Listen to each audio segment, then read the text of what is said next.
मागणीचे मागो देवा तुझ्या चरणाची सेवा, चरणाची सेवा, तुझ्या चरणाची सेवा. मागणीचे मागो देवा तुझ्या चरणाची सेवा, चरणाची सेवा, तुझ्या चरणाची सेवा. मागणीचे मागो देवा तुझ्या चरणाची सेवा, चरणाची सेवा, तुझ्या चरणाची सेवा. देवा देवा तुझ्या चरणाची सेवा, चरणाची सेवा, तुझ्या चरणाची सेवा. आय उरे तू माझी तुझ्या दासी, तुझ्या दासी, तुझ्या दासी. आय उरे तुझ्या माझी तुझ्या दासी, तुझ्या दासी, तुझ्या दासी.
मागणे देवा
संत मारुती महाराज माकणेकर यांच्या कीर्तनापैकी हे मूळ कीर्तन क्रमांक 25 म्हणजे सुरुवातीलाच लिहिलेले हे कीर्तन आहे आणि त्याची तिथी आहे फाल्गुन वद्य दशमी दिनांक 21/3/1933 या साली श्री संत मारुती महाराज माकणेकर यांनी केलेले कीर्तन आहे ते मी आपल्या समोर वाचून दाखवत आहे.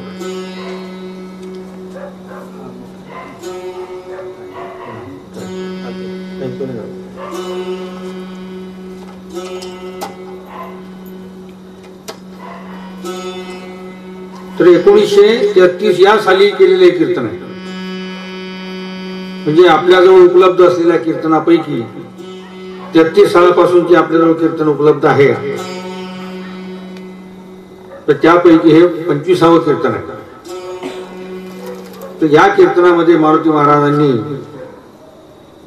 आपल्याला काय सांगितलेलं आहे की मागणे ते मागो देवा तुझ्या चरणाची सेवा. ते म्हणतात की आपण देवाजवळ काय मागतो. प्रत्येकाची मागणी वेगवेगळी असते आणि प्रत्येक जण स्वार्थाकरताच देवाला मागणी मागतात. संसार चांगला असेपर्यंत मनुष्य देवाचा आठवण करत नाही आणि जेव्हा मनुष्य संकटात सापडतो तेव्हा मग देवाला मागणी चालू होते. आणि मागणी कशाची करतात तर सांसारिक गोष्टीची. कोणाला मुलगा नाही, कोणाला इस्टेट नाही, कोणाचं लग्न होत नाही, कोणाचे अनेक संसारामध्ये ज्या काही गोष्टी आहेत त्या गोष्टीची मागणी सुरू होते. आणि हे सर्व परमेश्वराला माहित असते. परमेश्वर तुमच्याच जवळ आहे, परमेश्वर कुठे नाही. पण आपण त्याला विसरलो. देहाच्या आतच परमेश्वर आहे पण आपण विसरलो. आपण मागणी बाहेरच करत राहतो. मग देवाला हे समजते काय काय मागतो हे देवाला समजते. कारण तूच मागणार, तूच ऐकणार आणि तोच तुझं सांगणार. म्हणून अशा रीतीने महाराज म्हणतात की तुझ्या चरणाची सेवा. चरणाची सेवा म्हणजे काय, रात्रंदिवस काय पाय दाबत बसायचे काय महाराजाचे. रात्रंदिवस महाराजाचे पाय दाबायचे काय. चरणाची सेवा सांगायची मग काय. चरणाची सेवा म्हणजे यामध्ये संसार संतांची सर्व कर्म आले. सर्व कर्म संतांची. मग ते कोणते कर्म हे तुम्हालाही माहित आहे.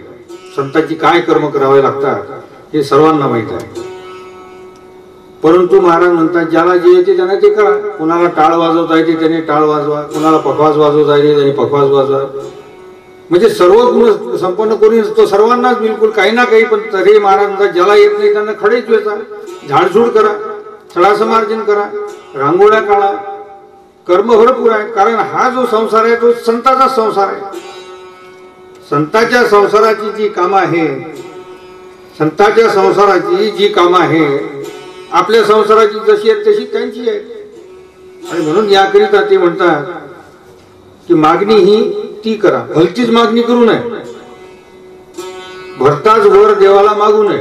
त्यांच्या एका कीर्तनामध्ये महाराज लिहितात की एक राजा होता, त्याला जनतेबद्दल फार प्रेम होतं. त्याने तपश्चर्या केली. तपश्चर्या केल्यानंतर त्याने देवाला वर मागितला की राजा देवा माझ्या राज्यातली सगळी मंडळी सुखी होऊ दे. सुखी होऊ दे म्हटल्यानंतर कारण तो राजाच होता, त्याला प्रजेची काळजी होती. म्हणून देवाने वर दिला की ठीक आहे तुझ्या राज्यातली सगळी मंडळी श्रीमंत होईल. काही दिवसांनी काय झालं की सगळी मंडळी श्रीमंत झाली. कोणीच कोणाच्या कामाला जायला तयार नाही कारण सगळ्याजवळ पैसा आला. कोणीच कोणाच्या कामाला जायला तयार नाही. मग सगळे श्रीमंत झाल्यामुळे काय झालं की त्याच्यात मग गावागावी म्हणजे ठिकाणी चौकात मिटिंगा होऊ लागल्या की या राजाला आता काळा लागते. या राजाला आता म्हणजे त्याला माहित नव्हतं हे की बा राजाने आपल्यासाठी वर मागितला म्हणून. राजाने फक्त एवढं सांगितलं की माझ्या राज्यातले सगळे लोक श्रीमंत होऊ दे. लोक श्रीमंत झाल्यावर विचार बदलले की हा राजा बदमाश आहे, याला काळा वाटते. मग ही बातमी राजाच्या कानावर गेली. कानावर गेल्यानंतर मग राजाला असं वाटलं आपण फालतू वर मागितला, पुन्हा तपश्चर्याला बसला. आणि मग देवाला त्यांनी सांगितलं की देवा, जे जसं होतं पहिले ते तसंच ठेव, काही श्रीमंत करू नको, कारण त्याच्या जीवावर बेतून राहिली तर तो कशाला हे करणार आहे. म्हणून महाराज म्हणतात की असा भलताच वर का मागावा, म्हणून देवाला असा भलता वर मागू नये. हे त्यांच्या कीर्तनातलं उदाहरण आहे. म्हणून ते म्हणतात मागणे ते मागो देवा तुमच्या चरणाची सेवा. ती सेवा कशी असावी हाही प्रश्न आहे. लोक म्हणतात कर्म तर आम्ही सगळंच करतो देवाचं, परंतु ते कसं असावं, ती सेवा कशी असावी, त्या मागणीत काय असावे, तर त्या मागणीमध्ये सर्वस्वी ईश्वराचाच हेतू असावा की देवा मला फक्त परमेश्वर दे, तुझ्या चरणाची सेवा दे, तुझ्या कर्माची सेवा दे. कारण तुझ्याजवळ काय येऊ नये तुझं पाशी, आणि रिद्धी सिद्धी तुझ्या दाशी. रिद्धी सिद्धी तुझ्याजवळच आहे, तुझ्याजवळ काय कमी आहे. तुझ्या चरणाची मी जर सेवा केली ती लक्ष्मी आपोआप माझ्या घरी येईल, रिद्धी सिद्धी माझ्या घरी येतील. कारण तू जर माझ्या घरी आला तर त्या दाशी कुठे जातील. पण आपण हे विसरतो.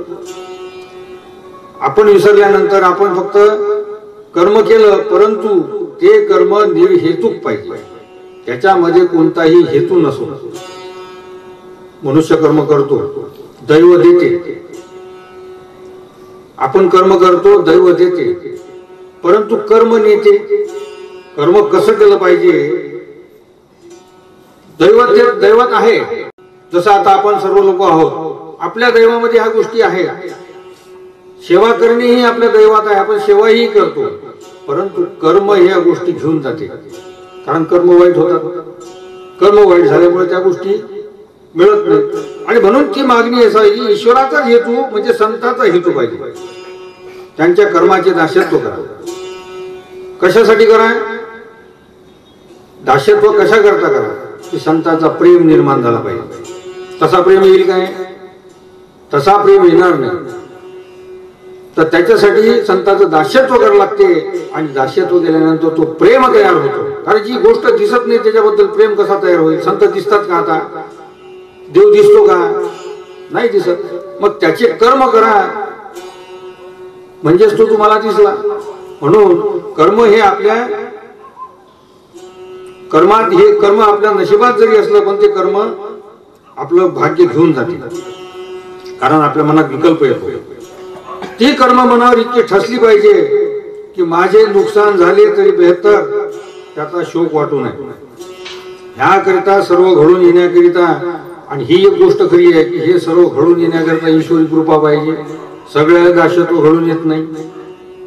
1000 लोक आहेत पण हजारातले 2-4च लोक काम करतात, 2-4च लोक संतांचं दास्यत्व करतात, बाकी काय करत नाही. याला एक कारण आहे, आपण लोकांना दोष देतो की हा कर्म करत नाही, त्याच्या नशिबातच नाही, त्याच्यावर ईश्वराची कृपा नाही. ईश्वराची कृपा नसल्यामुळे त्याला दास्यत्व घडत नाही. हाही महत्वाचा मुद्दा आहे. आपण लोकांना शिवाय देत बसतो. पाना गावात राहते पण मंदिरात येत नाही, गावात राहते पण झाडझूड करत नाही. अशा गोष्टी अनेक संतांच्या आश्रमामध्ये आहेत. अनेक संतांच्या आश्रमामध्ये पगारी लोक आहेत, पैसा घेतात. त्यांनाच कसं काय दास्यत्व घडेल, ते पैसा घेतात. निर्हेतुक दास्यत्व ज्याला म्हणतात ते आईसारखं दास्यत्व. आई मुलाचं दास्यत्व करते, कधी पैसा मागते, निर्व्याज प्रेम असते तिचं.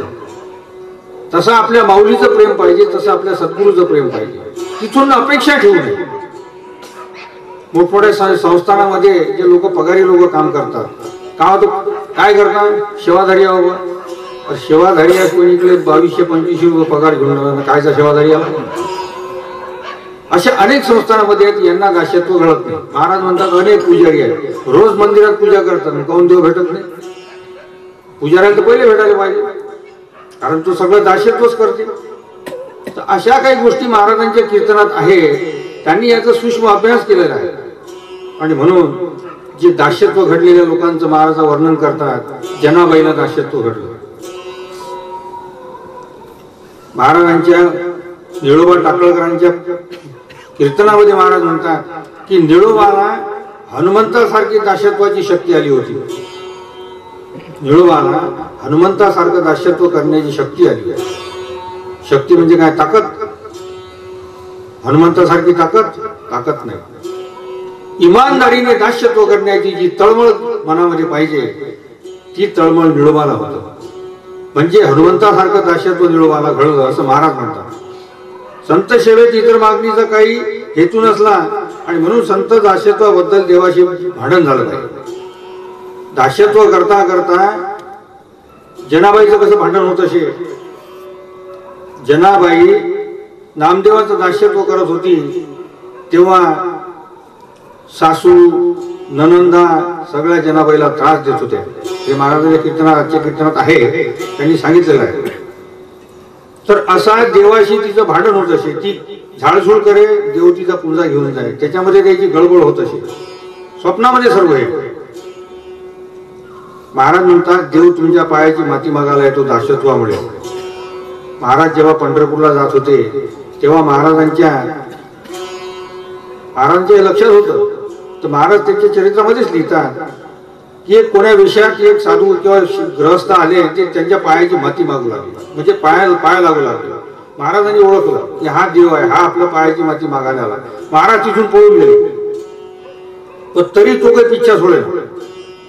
नंतर महाराजांना समजलं हे खरोखरी परमेश्वरच आहे. तू नंतर त्यांच्या चरित्रामध्ये हे असं लिहिलेलं आहे की तो देव अशी पायाची माती मागायला येतो. ब्रह्मज्ञान तया येते काकुलती अभेरिले संती विष्णुदासी.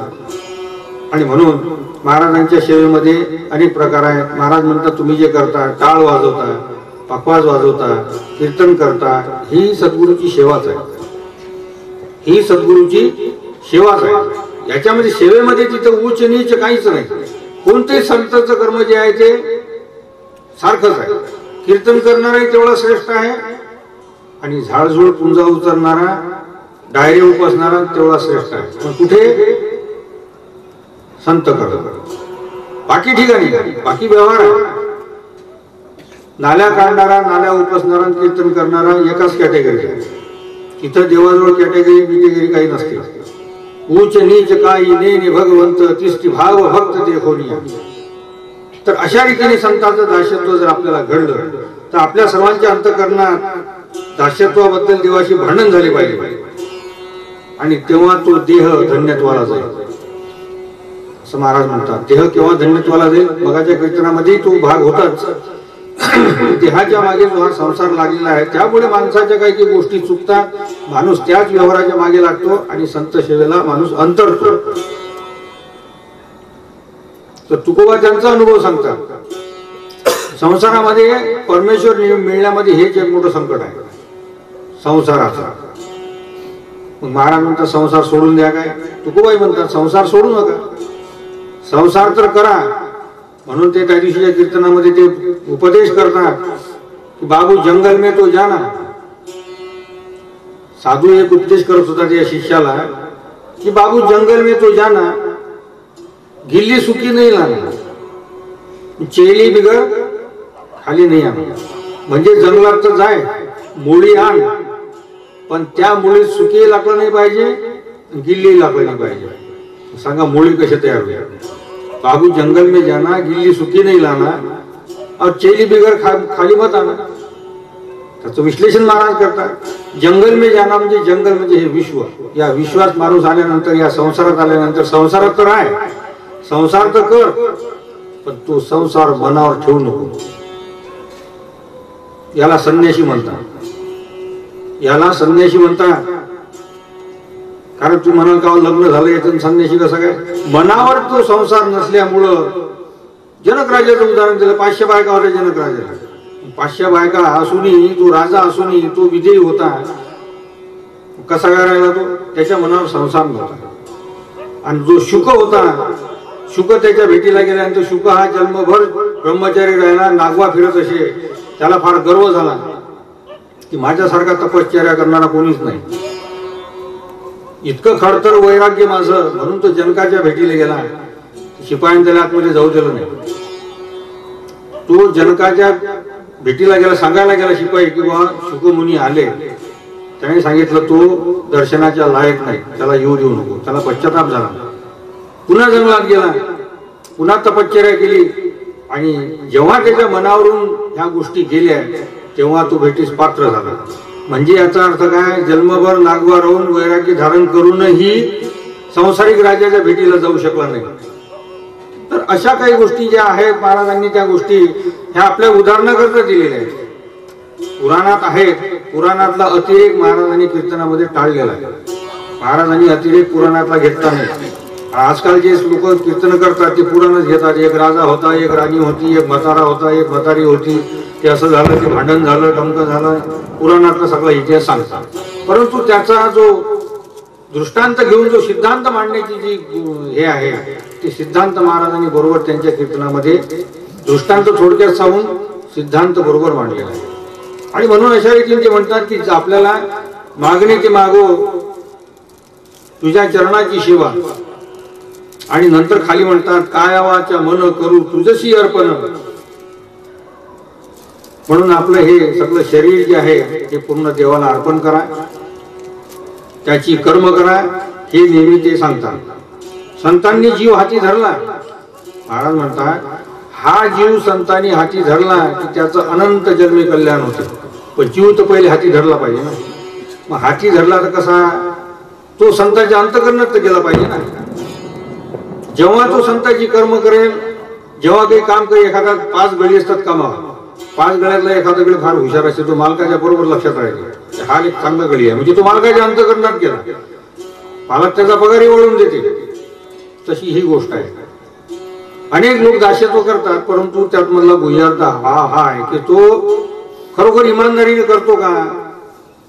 आणि आपणच सांगायचं की बा आपण इमानदारीने करतो की नाही हे आपल्या आम्हाला मनालाच माहित असते. खरे कुठे सरे तुझ्या पायापाशी अंतर जानशी पांडुरंग. तर अशा रीतीने जे सेवा केली तर ती सेवा ठरत नाही, अहंता वगैरे ती लोकाचारी ठरते. आणि म्हणून निराश रीतीने उदास होऊन सेवा करा. निरपेक्ष होऊन निरअभिमानी होऊन संतावर भाव ठेवून दास्यत्व केले तर देवच त्याचे दास्यत्व मागतात. कारण सेवा करता करता तो स्वतःच्या पुण्याने तरतो, हे महाराज म्हणतात. व तो स्वतःच्या पुण्याने तरतो. कारण सेवा करताना संत दास्यत्वाचे कर्म घडून येण्याकरिता भक्ताच्या अंगी काय पाहिजे, शांतता पाहिजे, निर्मत्सरता पाहिजे, अमानित्व पाहिजे, अदंभित्व पाहिजे, धैर्य पाहिजे. ही लक्षणे असावी लागतात. सुरुवात त्यांनी सांगितलेलं आहे की शांती परते नाही सुख येर वाहू देत दुःख. आम्हाला तर सगळ्याच कामात घाई होती, प्रत्येक कामात घाई असते माणसाची. त्यामुळे आपला सगळा संसारी दुखते, सगळ्या गोष्टी दुखतात. शांती नाहीत माणसाला. पहिला नंबर कुठे लागेल याच्यासाठी पहिले नंबर लोक हे करतात. पहिला नंबर व्हायला लागला पाहिजे. प्रसाद घ्यायचा असला तरी पहिला नंबर, गाव कुठेही जायचं असलं तरी पहिला नंबर, बँकेत गेले महा पहिला नंबर. तू मागच्या येऊन पुढे जाते, तो लोक म्हणतात गाव मागं वाहना, पण ते माणसाला सवय पडली पहिला नंबर लावायची. शांती नाहीच माणसाला. आणि तुकोबा म्हणतात शांती पडते नाही सुख येर वाहू घ्यायचे दुःख. म्हणून शांती धरा उतर आलं पहिलं तिला, असं तुकोबा म्हणतात, संत म्हणतात. आणि ह्या गोष्टी आमच्याजवळ नाहीत. अमानित्व, निर्भत्सना, निरअभिमानी ह्या गोष्टी दास्यत्वात नको. कारण सेवा करता करता तो स्वतःच्या पुण्याने तरतो. संत दास्यत्वाचे कर्म घडून येण्याकरिता ह्या गोष्टी भक्ताच्या अंगी पाहिजे. आणि ही नसल्यास महाराज म्हणतात ही नसल्यास संत दास्यत्व घडत नाही. कारण देवाला महाराज म्हणतात खूप काम असतात, संताला खूप कामं असतात. ते रात्रंदिवस समाधीमध्ये राहून विश्वाचा अभ्यास करत असतात. त्यांच्या मागे अनेक भक्ताचे संकल्प असतात. रात्री महाराज झोपले तरी 15-20 मिनिट महाराज झोपत. आणि त्याच्यानंतर महाराजांची जो बडबड सुरू होत होती, आत्म्याशी बोलचाल. बडबड म्हणजे आत्म्याशी बोलचाल, सगळं विश्वाची बोलचाल. विश्वामध्ये काय चालू आहे काय नाही सगळं हे महाराजांना गुज गोष्टी तो आत्मा येऊन सांगे. देव नित्य गुज सांगे त्याला. मारुती म्हणे तो महात्मा झाला, कलिमाची वैकुंठाशी गेला. कोण? तुकोबा. हे हरिपाठामध्येचा अभंग आहे महाराजांचा. मारुती म्हणे तो महात्मा झाला, कलिमाजी तो वैकुंठाशी गेला. तो देव त्याच्याशी नित्य गोष्टी करीत असे. तसं महाराजांशी आत्मा नित्य बोलत असे. आणि महाराज मग त्या कलेमध्ये, म्हणून महाराज म्हणतात की देवाला अनेक धंदे असतात, परंतु तुमचा आठव जेव्हा होईल तेव्हा तो भानावर येईल. तुमच्या कर्माने त्याला आठव आला पाहिजे की जेव्हा मी असं असं तुझं काम केलं, माझ्याकडे पाय बाजार असं काहीतरी विनवणी करा, तेव्हा कुठं ते भानावर येतात आणि तेव्हा मग ते समाधीतून जागृत होतात. असा तो भयंकर अभ्यास आहे तो. जिवंत समाधी म्हणावी कोणाला, आत्मा चैतन्य रूपे बोले भक्ताला. याचा अर्थ काय? जिवंत समाधी म्हणावी कोणाला, आत्मा चैतन्य रूपे बोले भक्ताला. शरीरामध्ये चैतन्य आहे, प्रत्येकाच्या शरीरामध्ये चैतन्य आहे आणि या चैतन्यामध्ये तो आत्मा जो बोलतो, संतांचा आत्मा ज्याच्या चैतन्यामध्ये बोलतो त्याला म्हणतात जिवंत समाधी म्हणावी कोणाला, आत्मा चैतन्य रूपी बोले भक्ताला. मारुती महाराजांच्या हरिपाठातला हा अभंग आहे, शेवटचा अभंग आहे मला असं वाटतं काहीतरी. जिवंत समाधी म्हणावी कोणाला, आत्मा चैतन्य रूपी बोले भक्ताला. तर तो समाधी मधला आत्मा जो आहे, तो संतांचा आत्मा जो आहे तो कधी मरत नाही. प्रत्येकाचा आत्मा मरत नाही. महाराज आजही जिवंत आहे, जीवनमुक्त महाराज होते. आपला आत्मा वेगळा आणि जीवनमुक्त आत्मा वेगळा आहे. संतांचा आत्मा जीवनमुक्त म्हणतात त्याला. जीवनमुक्त म्हणजे मरणाच्या अगोदरच त्यांनी, महाराज म्हणतात आम्ही ठिकाण पाहिलेलं आहे आमचं. मरणाच्या अगोदर आम्ही कुठे जाणार हे संताला माहित असते आणि त्याला म्हणतात जीवनमुक्त आत्मा. जिवंत असूनही मेल्यानंतरही तो आत्मा जिवंतच आहे. आणि अशा महाराजांच्या समाधीला महाराजांनी सांगितलेलं आहे की जिवंत समाधी म्हणावी कोणाला, पण आपल्याला समाधीचं महत्व नाही. समाधीत महाराज आहे हे आम्हाला माहीतच नाही. आम्ही समाधीत जातो, महाराजांच्या समाधीला पाय लागतात. समाधी धुतो तर पायानं पाणी लोटतो आम्ही. महाराजांच्या समाधीची पूजा आपण करतो तर कशी पूजा करतो सगळ्या लोकांनाही माहित आहे. म्हणून मी बरेच वेळा म्हणतो की समाधीत जाणे बंद करा. कोणीही मंदिरात समाधीत जाऊ देत नाहीत, लक्षात ठेवा. पहा तुम्ही कोणीही मंदिरात जातात, समाधीत कोणीच जाऊ देत नाही. कारण तेवढीच एक जागा पवित्र आहे, तेवढीच एक जागा पवित्र आहे 10 बाय 10ची, त्याच्यातही तुम्ही धिंगामस्त्या करता. इकडे जाय तिकडे जाय, त्याचा पायला कोणी लहान लेकरू जाते तर कपडा ओढते तर कोणी काही करते. म्हणजे त्या समाधीची विटंबना आपण करून आलो. मग अशा समाधी हा स्मारक धर्मही जर आम्हाला येत नाही तर परमेश्वर मिळवण्याची गोष्ट तर फार वेगळी राहिली. आणि म्हणून अशा रीतीने आपलं कर्म महाराजांनी सांगता आजच्यामध्ये की त्या कर्माची अवहेलना करू नका, त्या समाधीची अवहेलना करू नका. आमच्या महाराजांची समाधी धुतल्यावर त्याच्यात 15 दिवस त्या डायऱ्यात पाणी राहायचे तर साऱ्या मंदिरात वास सुटते, पण ते पाणी कोणी उपसत नाही. अशी अनेक गोष्टी आहेत. त्या सांगण्याचं कारण जो विषय निघाला म्हणून सांगतो. मला काही घेण्याचं नाही, हा व्यवस्थापनाचा भाग आहे. जो करील तो भरील अशी परिस्थिती आहे. पण पाहून वाईट वाटते, दुःख वाटते या गोष्टीचं. कारण काय आहे की आजकाल कोणाला काही म्हटलं गेलं की दिमागावर काम येते कोणाचं. या माणसाला काय करावं लागते, पगार दुसरा देते, मी काय करू. म्हणजे अशी म्हणून ते पुजाऱ्याला तेव्हा भेटत नाही. महाराज म्हणतात की रोज पुजारी पूजा करते. तर अशा काही गोष्टी, मग याला काय कर्म म्हणतात काय? हा कर्म तर आम्ही करतो, आम्ही पुजारी आहोत. किंवा मंदिरचे कामं करणारे जे आहेत आम्ही करतो, पण कर्म कसं करा, या कर्माला काहीतरी अर्थ आहे की नाही. तुमच्या शेतीमध्ये असेच कर्म करता काय? कुणीकडे वखर आणतात, कुणीकडे डवरे आणतात, कुणीकडे जोळे आणतात, अशाने जमीन काय? तसा हा परमेश्वराचा शाप असतो. म्हणून दैव देते, दैवात आहे तुमच्या कर्म, परंतु कर्म घेऊन जाते. म्हणून याकरिता देहाची या माथा असे कर्मरेषेची सत्ता, तेन सुखे गुरुनाथा सुख दुःखाचे भोगवी. सुख दुःख भोगावंच लागतं, कर्मच तसं आहे. पण तरीही मनुष्य विचार करत नाही, कारण विश्वास नाही संतावर. ठीक आहे, विषय भरपूर आहे. आणि म्हणून त्याकरिता एखादे काम इमानशीर करा. महाराज म्हणतात की जे आयुष्यात लक्षात राहील. वर्मशीर करा, नेमशीर कर्म करा. आता नेमाचा पत्ता राहिला नाही. आज दिंडी आहे हे आपलं माहित आहे लोकांनी, पण कोणी म्हणते काय की माझी दिंडी चुकली नाही पाहिजे. नेमच नाही. आले देवाजीच्या मना, तिथे कोणाचीच आले ना. पंचपदी बनपळ्यावर आली मारुती महाराजची, मंदिरातच कोणी येत नाही. एक पफाचा माणूस असते आणि एक टाळवाला असते. किती लोक आहेत गावात, किती लोक आहेत गावात. पण पंचपती मोठा जबरदस्ती नामचा एक पंडित पोखाजीवाला घराजवळ राहायचे, तो शर्मीने यायची का काय नाही यायचे काय माहिती की देवाची हे झाली. अशी महाराजाची एवढ्या मोठ्या महात्म्याची काय विटंबना होऊन राहिली आम्ही डोळ्यानं पाहून राहिलो. पण तरी काही आमच्या गावात कोणाला जाग येत नाही. तू विचारा त्याने किती जण असतात पंचपती.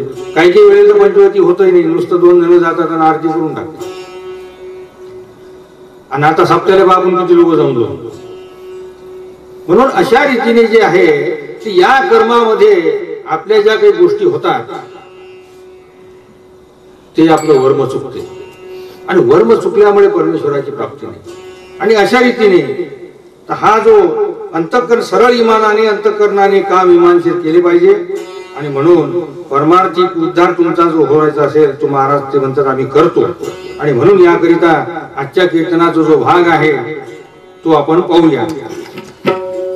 कीर्तनाचा अभंग आहे. मागणे ते मागो देवा तुमच्या चरणाची सेवा, काय उणे तुझ पाशी रिद्धी सिद्धी तुझ्या दाशी, काय वाचा मन करू तुझशी अर्पण, आणि तुका म्हणे विश्वंभर ज्याच्याने हे चराचर. विठ्ठला विठ्ठला विठ्ठला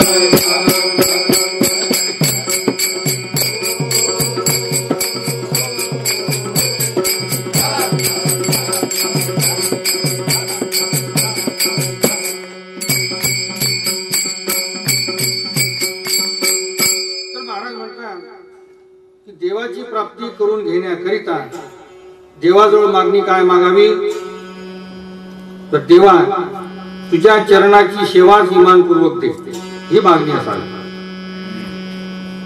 त्या मागणीमध्ये दुसरी कोणतीही वस्तू नसावी, म्हणजे इतर कोणतीही करुणा करायची नाही. की देवा अखंड संत संग व समागम दे, दुसरे काही नाही. इतकी एकच मागणी असावी. आणि तुकोबा काय म्हणतात, तुकोबांनी मागणी मागितली कोणती, न लगे मुक्ती धन संपदा, न लगे मुक्ती धन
आशा नको. स्त्री पुत्र धन देहाची प्रपंचाची वासना, देशाची राष्ट्राची वासना नको. आणि हीच खरी देव उपासना. इतर कल्पना सुद्धा नको. ईश्वराची उपासना किती करुणार्थ होऊन मागणी मागावी. आवळावे करुणा वचनी आणि कतो न लगे मनी, निद्रा जागृती स्वप्नी रूपमनी धरावे. कायने वाचने मनाने सर्वस्वी ईश्वराचा संताचा हेतू धरा. वा एकच संतावर हेतू धरा आणि तो इतका एकविध व्हावा की त्या कल्पनेत मन रंगवून विधेय म्हणजे बेशुद्ध व्हावे. आणि एवढे मन तदाकार झाले पाहिजे. आणि म्हणून ते म्हणतात खरे सुख संताच्या संगतीत आहे. वैष्णवा संगती सुख वाटे देवा, वैष्णवा संगती सुख वाटे देवा, वैष्णवा संगती सुख वाटे देवा, वैष्णवा संगती सुख वाटे देवा, वैष्णवा संगती सुख वाटे देवा, वैष्णवा संगती सुख वाटे देवा, वैष्णवा संगती सुख वाटे देवा.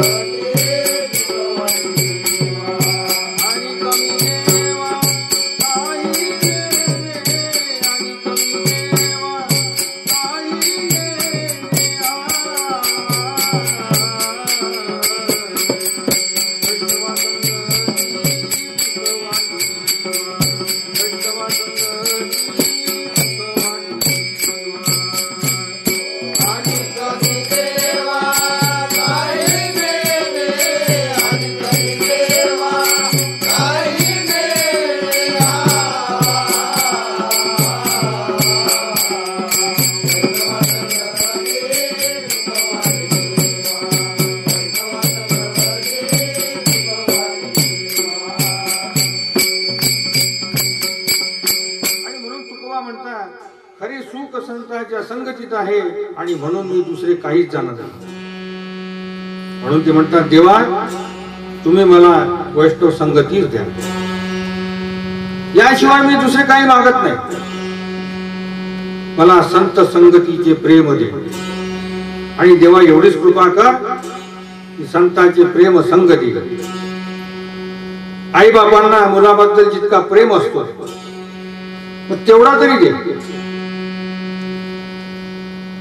मुलाने किती त्रास दिला, किती फजिती केली, इस्टेटीचा नाशही केला, तरी आई बापाची मुलावरील प्रेम काही कमी होत नाही. कारण हे खरे प्रेम असते. प्रेम प्रीतीची बांधले न सुटे काही केले, तर असे जे पुत्र प्रेम आहे ते कमी होत नाही. त्याप्रमाणे संतांनी काही नुकसान केले, कसाही आपला अपमान केला, शब्दांनी अपमान केला, इस्टेटही बुडवली, त्याच्यापैकी सर्व आठवडे जरी झाले तरी मनात विकल्प येऊ देऊ नये, खंती मानायची नाही, संतांबद्दलचे प्रेम कमी होऊ द्यायचे नाही.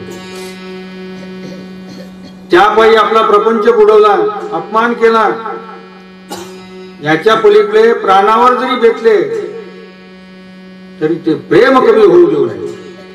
ते संत कसे असतात, घेतील हा जीव सांडील परवते, घेतील हा जीव सांडील परवते, भंगलिया चित्ते साजिजेन.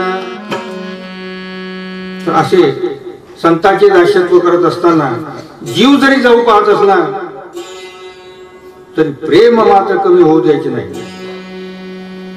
म्हणजे मनात काही विकल्प येऊ नये. शोक वाटला, दुःख वाटले की नुकसान होईलच. संत सेवा मनावर इतकी ठसून ती घडून येण्यास ईश्वराची कृपा लागते. आणि तुकोबा म्हणतात, तुका म्हणे कृपा करील नारायण,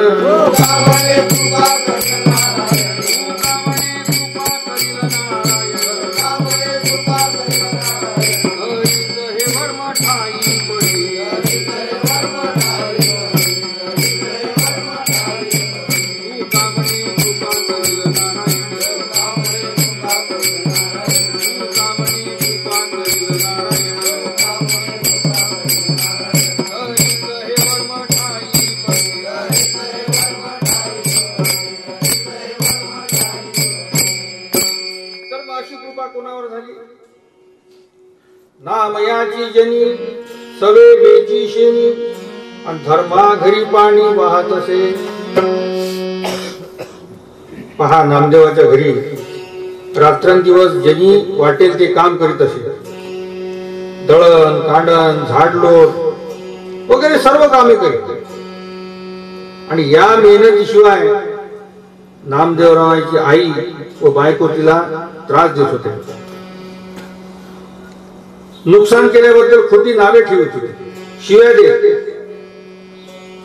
इतके दुःख हाल तिथे झाले तरी जनीचा भाव कमी पडला नव्हता.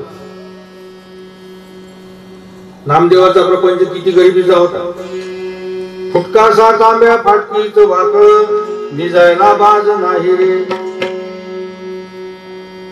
इतक्या अति हाल अपेष्टेत गरिबी जनतेने नामदेवाचे दास्यत्व केले. विठ्ठल विठ्ठल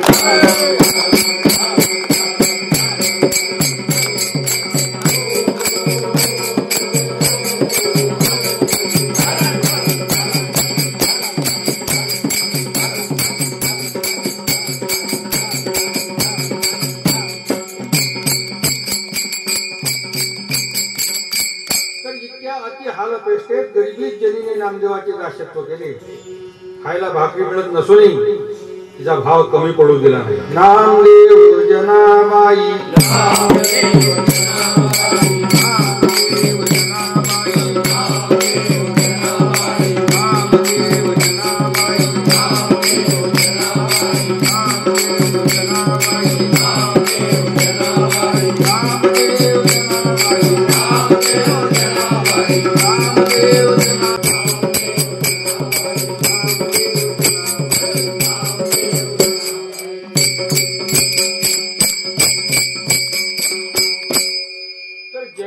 नामदेवाच्या चरणी इतका भाव जोराचा होता की तिने शारीरिक हाल अपेष्टा नामदेवाच्या घरच्या माणसाकडून वेळोवेळी होणारे हाल हे सोसूनही जनीच्या मनातील नामदेवावरचे प्रेम कमी झाले नाही.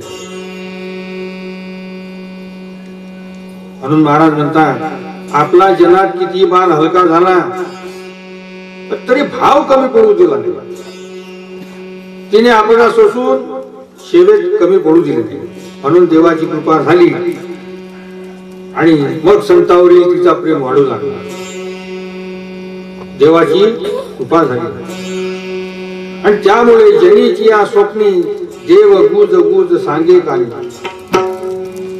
देव स्वप्नात येऊन जनीला जागे करू लागले की उठ दिवस निघाला असे म्हणू लागले.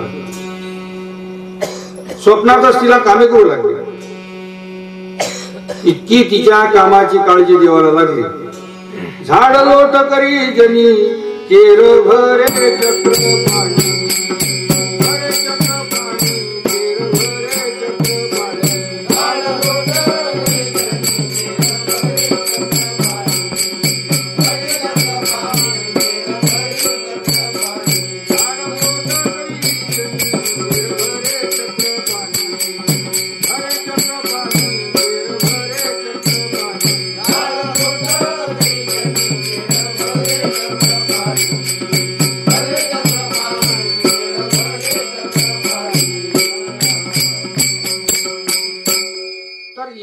नामदेवाच्या घरची कामे जनी करी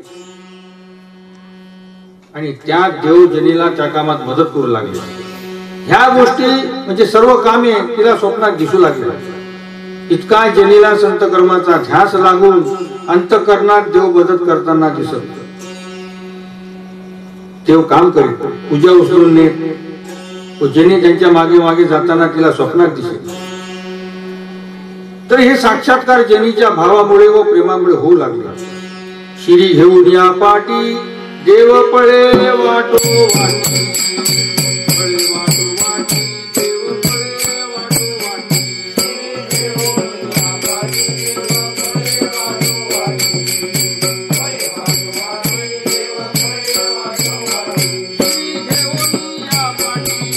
पळे वाटो वाटी पळे वाटो वाटी देव पळे वाटो वाटी शिरी घेऊन या पाटी देव पळे वाटो वाटी पळे वाटो वाटी देव पळे वाटो वाटी घेऊन या पाटी देव पळे वाटो वाटी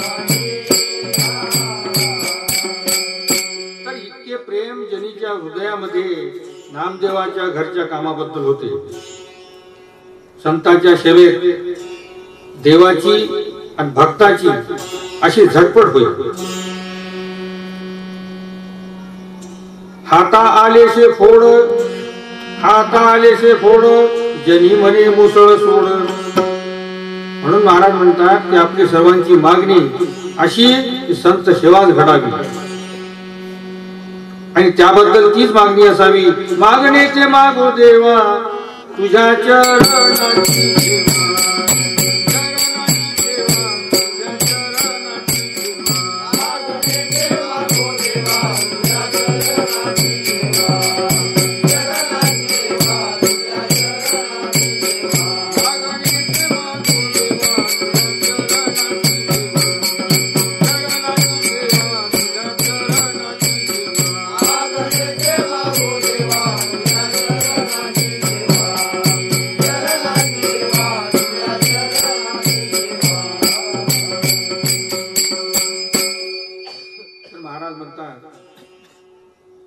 संतांच्या चरण सेवेमध्ये संतांच्या संसाराच्या कामाचाही समावेश होतो. संत चरण सेवेमध्ये संतांच्या संसाराच्या कामाचाही समावेश होतो. असे संत सेवेबद्दल व संत संसाराच्या सेवेबद्दल साक्षात्कार हा अंतःकरणात स्वप्नात पाहिजे आणि असा तो विश्वास पाहिजे, असा तो निश्चय झाला पाहिजे. देव तेथे येऊन कामे करू लागला पाहिजे. निश्चय झाला म्हणजे त्याला काय म्हणतात, ऐसा पाहिजे निश्चय.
संत संसाराच्या सेवेबद्दल साक्षात्कार अंतरात स्वप्नात पाहिजे, असा विश्वास करावा आणि असा निश्चय पाहिजे. आणि मग देव तेथे येऊन कामे करू लागला पाहिजे. याला देवाची कृपा होणे म्हणतात. आपण व देव साधूच्या घराचा धंदा करू लागलो म्हणजे देवाचे देणे असे म्हणाले. भाविकाचे काम अंगे देव करी, भाविकाचे काम अंगे देव करी, आणि धर्मा घरी काढी उच्छिष्ट ते. आपला भाव जिथे आहे तेथे जे काम ईश्वर करीत असला तर आपण देवावर, आपणावर देव कृपा किती आहे, आपला भाव किती आहे, तो पक्का आहे की नाही हे आपल्याला बरोबर समजते. तुकाराम तुकाराम तुकाराम.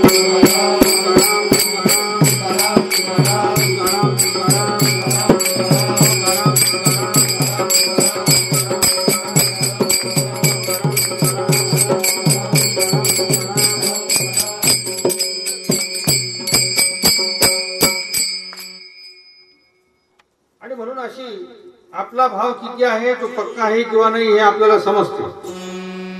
देवाची व आपली साधूच्या सेवेबद्दल गडबड उडाली पाहिजे.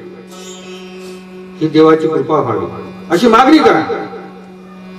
जन लोभाकरिता संत दास्यत्व करतात, कोणी देह अभिमानास्तव करतात, कोणी लौकिकास्तव करतात, कोणी आपले महत्व वाढावे म्हणून करतात, आणि कोणी आर्थिक फायद्याच्या हेतूने आणि इत्यादी प्रकाराने जनदास्यत्व करतात. त्यातून खरा ईश्वर प्राप्तीचा फायदा होत नाही. संत सेवेत इतर कोणत्याही फायद्याचा हेतू आज वासना नसावी. निर्हेतुक संत सेवा मागावी आणि ती घडावी. दुर्जन लोक संत निंदा करतात. दुर्जन हा निंदी अधम लोभासाठी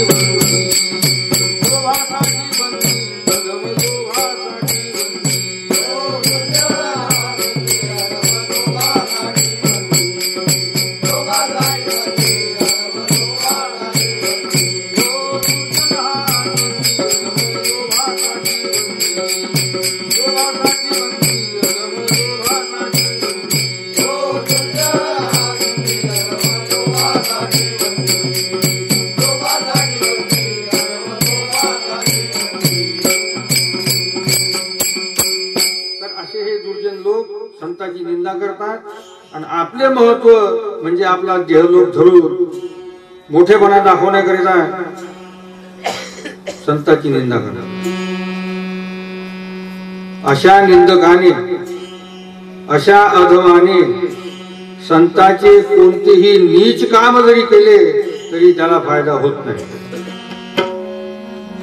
कारण दास्यत्व देहलोभामध्ये घडते, दांभिकपणाने होते.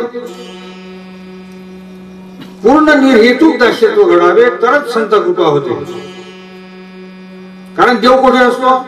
अंतरीची घेतो गोडी, पाहे जोडी भावाची.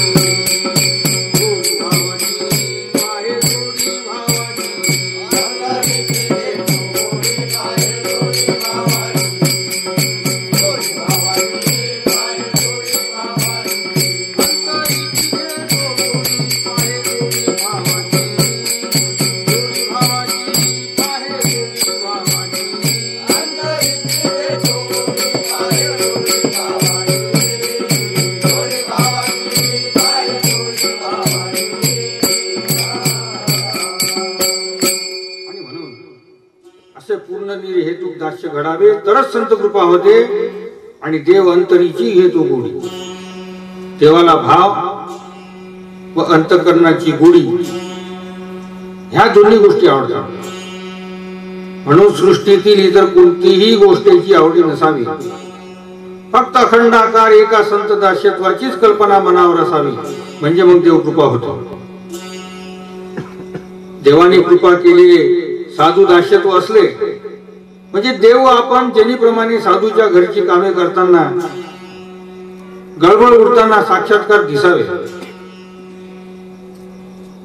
त्यापायी देहलोक, मानाची इच्छा, पोटाची काळजी, संसाराचा आठव नसला पाहिजे. तरच देवाच्या कृपेमुळे संत सेवा घडते. आणि हे पूर्ण निर्लोभी बनल्याने घडते. तुकोबाने किती सेवा केली?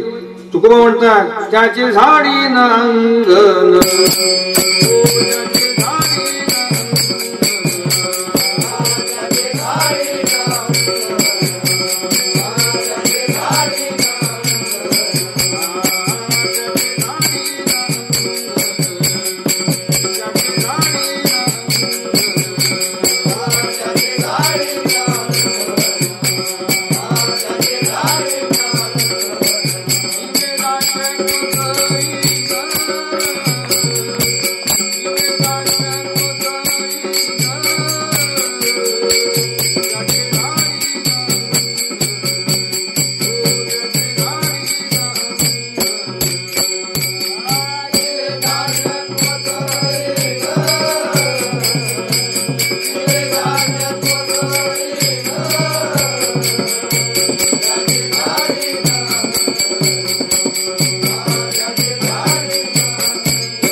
जीवे दास्यत्व करीन. महाराज म्हणतात की आपल्या सर्वांच्या अंतःकरणात संत दास्यत्वाबद्दल देवाशी भांडण सुरू राहील तर तो धन्यत्वाला जाईल. त्याचे दास्यत्व खरे. अशाचे वर्णन सर्वत्र होते आणि आहे. असे जर दास्यत्व केले तर तुकोबा म्हणतात नाही नाही त्या समान, तुका म्हणे मी जमान. साधूच्या घरच्या धंद्याबद्दल अशी देवाची गडबड की साक्षात्कारात जर होत असेल तरच ती भक्ती खरी. आणि म्हणून ती म्हणतात निके कोणापाशी होय एक रज, तरी झारे मज दुर्बळाशी. हे खरे भजन आहे. असे खरे भजन थोडेसे का असे ना, एकच वेळ का घडेना, पण तेही अंतःकरणात घडल्यास काम होते. पण महाराज म्हणतात असा साक्षात्कार होणे कठीण आहे. स्वप्नात देवाशी व आपल्याशी संत सेवेबद्दल गडबड होणे ही गोष्ट खरा भक्त सांगतो. आणि असे जर होत नसेल तर तो ढोंगी खोटा भक्त ठरतो. म्हणजे तो वरवर संत प्रेम करतो, खरी भक्ती करवतच नाही. विठ्ठल विठ्ठल विठ्ठल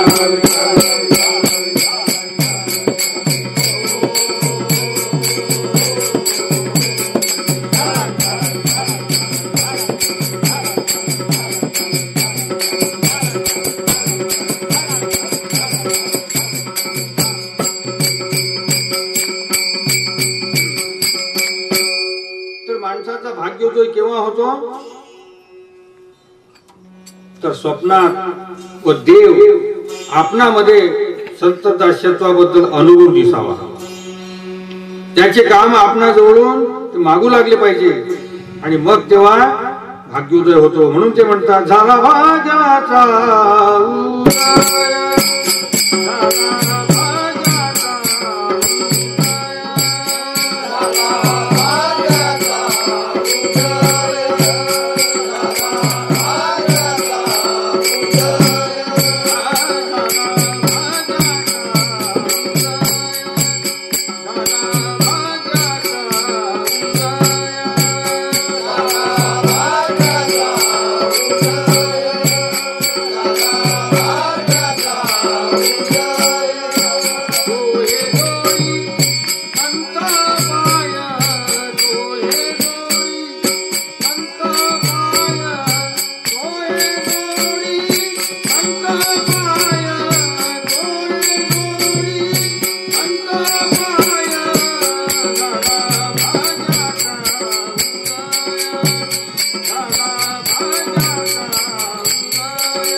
भाग्याचा उदय होतो.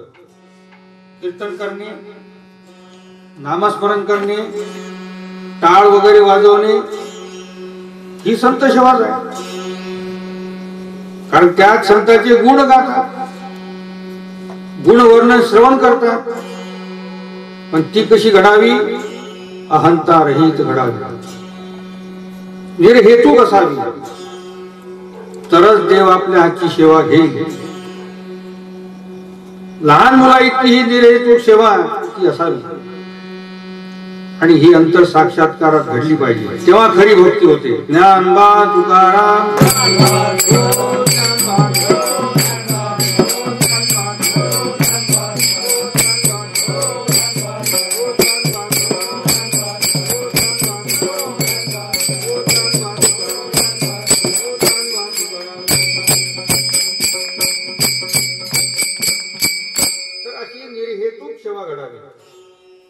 तुका म्हणे साक्ष हाती, तुका म्हणे साक्ष हाती आणि तो म्या चित्ती धरला,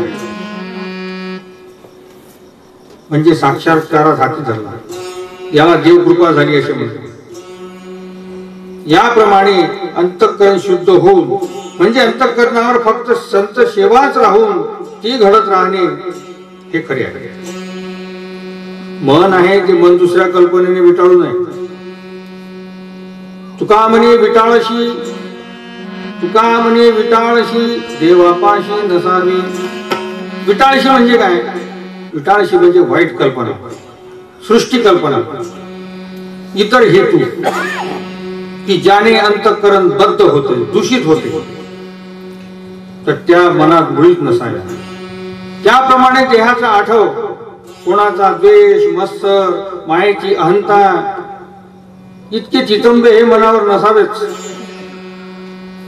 ह्या गोष्टी मनावर असून संत सेवा काहीशी केली तर ती खरी सेवा खरी ठरत नाही, ती नुसतं ढोंग आहे, त्याने फायदा होत नाही. कारण देहाचा अहंकार, जातीचा अभिमान, मोठेपणा ही मनावर असली तर सर्व वाया जाते. आणि म्हणून ते म्हणतात तिळभर जरी होय अभिमान, तिळभर जरी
जातीचा अभिमान, मोठेपणा ही मनावर असल्यास सर्व वाया जाते.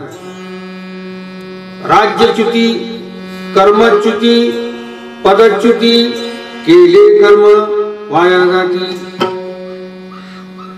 इतर कल्पना मनात असल्यास की देवाची कृपा होतच नाही. आणि ती सेवा खरी जर असेल तर देव साक्षात्काराला येतात. संत सेवेबद्दल आपणाशी गडबड करतात, म्हणजे ती कर्म मागतात आणि ते करू लागतात. आणि तेव्हा संसार चांगला होतो. धन्य पुण्य रूप कैसा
संसार इतका पवित्र आहे की त्याच्या कामाबद्दल देवाची आपल्याशी हिसका हिसकी अंतकरणात झाली पाहिजे.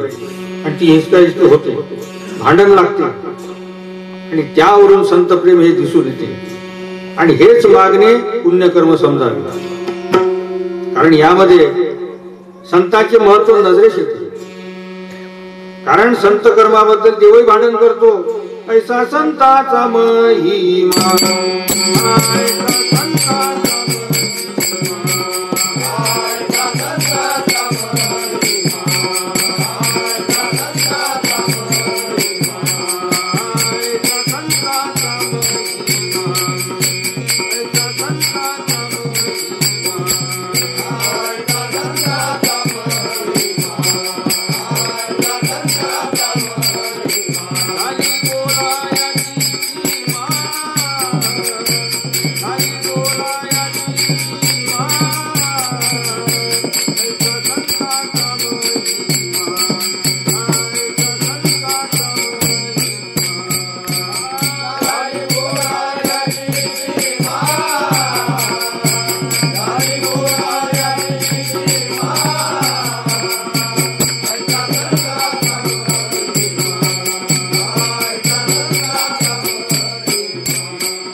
साधूचा संतांचा महिमा इतका मोठा आहे की त्याच्या संसारिक व परमार्थिक गोष्टी आपोआप सर्व होतात. संत दासत्व देवकृपेने घडते आणि देह अहंकाराचा नाश होतो आणि देवकृपा होते. देवकृपा होते म्हणजे जीव हा सनात होतो. आणि तेव्हा आपण आपली स्वप्ने तपासून पहा. दररोज देव दिसतो काय? त्याच्यावर आपला खरा भाव आहे काय? देव येऊन सेवा मागतो काय?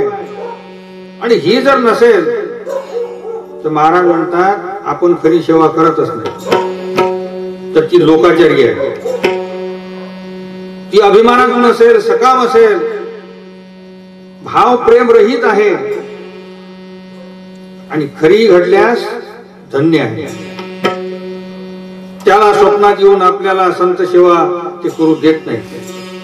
जरी तो नेऊनी घातला दुरी, जरी तो नेऊनी घालिती दुरी, तरी परतोनी पाहे तो घरा भीतरी. स्वप्नात देव येऊन आपल्याला संत सेवा करूच देत नाही. इतके संत सेवेचे प्रेम देवाला आहे. साधू सेवा निर अहंतेने घडली तर खरी घडली आहे असे समजा. म्हणून हीच मागणी मागावी आणि अहोरात्र मागणी मागावी की मागणी ते मागो देवा, तुझ्या चरणाची सेवा. देवाचे पाय आपल्या अंतःकरणात दिसू लागले म्हणजे खरी साधू सेवा घडत चालली असे समजावे. तुकाराम तुकाराम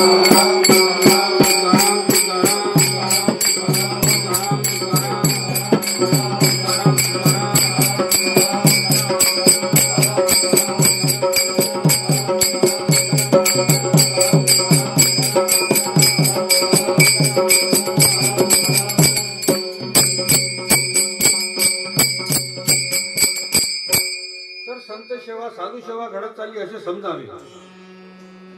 सर्व त्यागून संत सेवाच मनावर धरून ती केल्याशिवाय अंतःकरण निराश होत नाही. कृष्ण गीतेमध्ये म्हणतात सर्व धर्म परित्यज्य मामेकम शरणं व्रज अहम त्वा सर्व पापेभ्यो मोक्षयिष्यामि मा शुचः.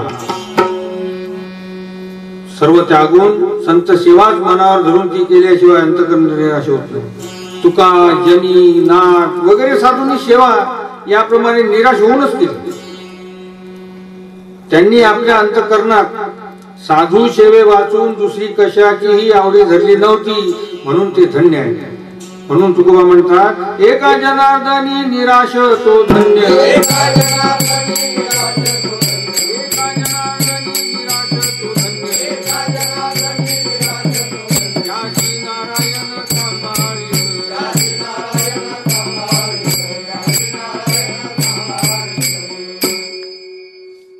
संसाराबद्दल निराश सृष्टी कल्पना रहित झालेले फक्त साधू सेवेचीच आवडी असलेले प्रपंचाची व देहाची आपटांची अनावड व नाठव झालेले त्यांना मनावर हा अनुभव होतो. कोणता अनुभव होतो? स्वप्नात देवाशी आपली संत सेवेबद्दल गडबड चालू असणे. हे एकदा का होईना पण तरी फायदा होईल. आणि म्हणून ते म्हणतात येथून पुढे बरे होईल.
खरी सिद्धी केव्हा झाली असे समजावे तर अंतःकरणात साक्षात्कार होऊन संत सेवेबद्दल देवाशी आपले भांडण व्हावे आणि तेव्हा भक्तीची सिद्धी झाली असे म्हणावे.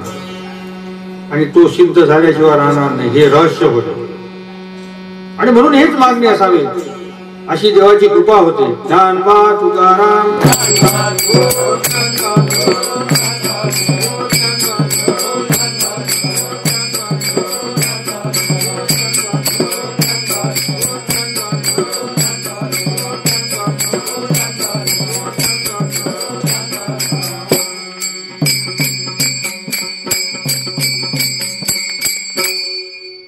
तर अशी देवाची कृपा होते. म्हणून संत सेवा म्हणजे काय?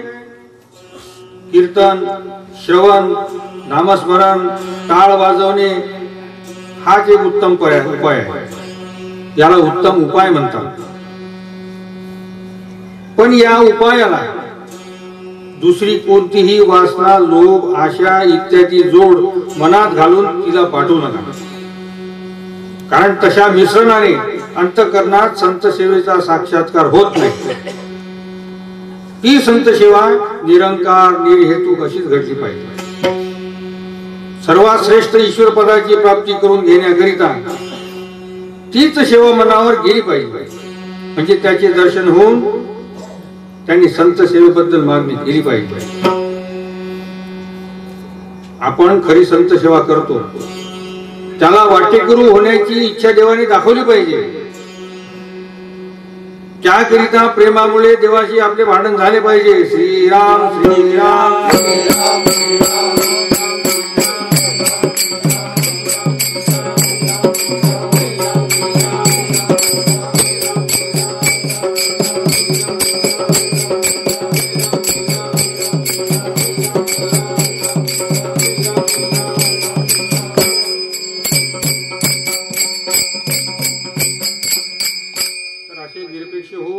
अभिमान होऊन संतावर भाव धरून संत दासत्व करावे. म्हणजे देव त्याचे दर्शत्व मागण्यात येतात. आणि असाच पुरुष तरतो, स्वतःच्या पुण्याने तो तरतो. अशा अनुभवावर जात नाही तोपर्यंत त्याच्या तपाची सिद्धी झाली नाही असे होते. आपल्या आत्म्याचा अनुभवावर तो गेला नाही तरी संत त्याला वाटल्यास तारतीलही. पण ती संतांच्या लहरीची गोष्ट आहे. संत कृपा करतील तर ते होईल. कारण तो कसा आहे, तो कैवल्याचा अधिकारी, मोक्षाची सोडी बांधी करी, जलाशयाचे परी तळवट घे. तर एवढा अधिकारी पुरुष ते सहज तारतील. आणि ही सिद्धी मिळवण्याची खटपट महाराज म्हणतात पुष्कळच करतात. मनुष्यानां सहस्रेषु कश्चित् दर्शति सिद्धये यततामपि सिद्धानां कश्चिन्मा वेत्ति तत्त्वतः. याकरिता फक्त संत सेवेचीच आवडी धरून ती घडवून आणा. आणि म्हणून तुकोबा म्हणतात, तुका म्हणे मज घडो त्याची सेवा. तुका म्हणे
तुका म्हणे मज घडो ज्यांची सेवा तरी माझ्या दैवा पार नाही. ज्याला संत सेवा घडेल तो खरा दैवाचा होय. संत सेवा घडली की अंतर साक्षीची खून. कोणती खून आहे? देवईची रज चरणीची माती, देवईची रजा चरणीची माती धावत चालती मागे मागे. संत सेवा ज्याला घडली त्याच्या अंतःकरणात संत सेवेबद्दल देवाशी भांडण होऊन त्याच्या चरणाची माती देव अनुभवात मागतो. इतका वजनदार महत्वाचा पुरुष साधू आहे. अशी संत सेवा ज्याला घडली असेल तो खरा भाग्यशाली. आणि बाकीच्या लोकांवर संतांनी कृपा केलीच आहे. म्हणजे साधूची लहर फिरली तर ते त्याला तारतील. कारण ते कसे आहे, जगाच्या कल्याणा संतांच्या विभूती देह कष्टविधी परोपकार म्हणून खरी संत सेवा घडवून आणणारा पुरुष हा विरळ असतो. त्याच्या अंगी शांती फार अगाध असते. तो सायास करून लोकांना संत सेवा घडवून आणतो. आणखी काय करतो, ज्ञान गिळून गातो गोविंद गा. ते संत कृपा करून जीवाला तारतात आणि आपले पुण्य देऊन संतांना आठव राहिल्यास अज्ञानी भोळ्या भाविकांना ते तारतात. इतके ते दयाळू संत असतात.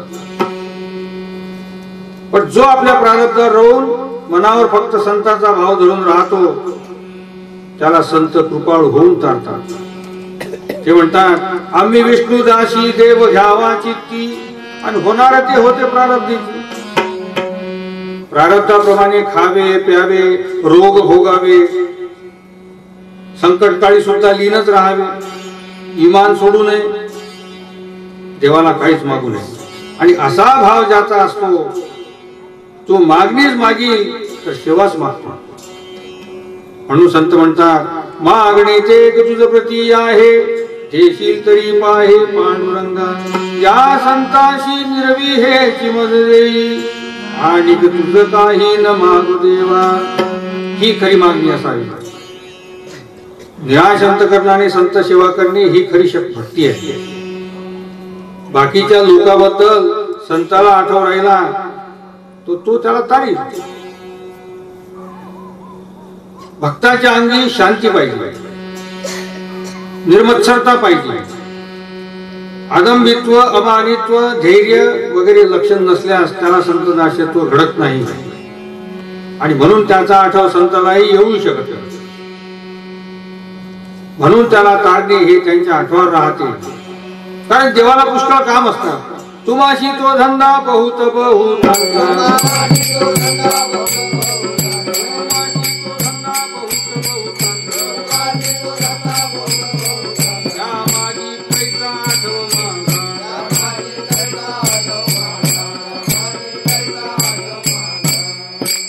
देवाला कार्य बहुत असतात, बहुविध असतात.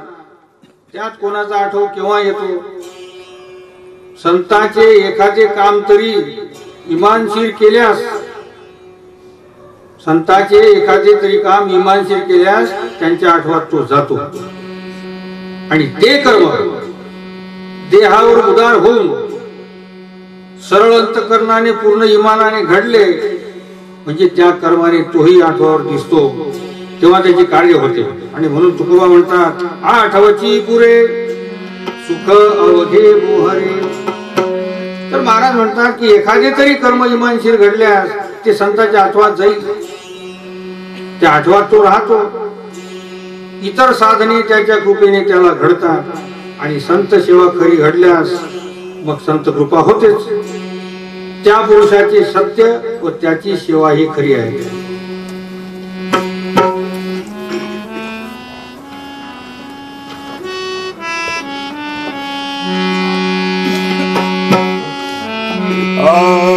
मागणे ते मागो देवा.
Bye.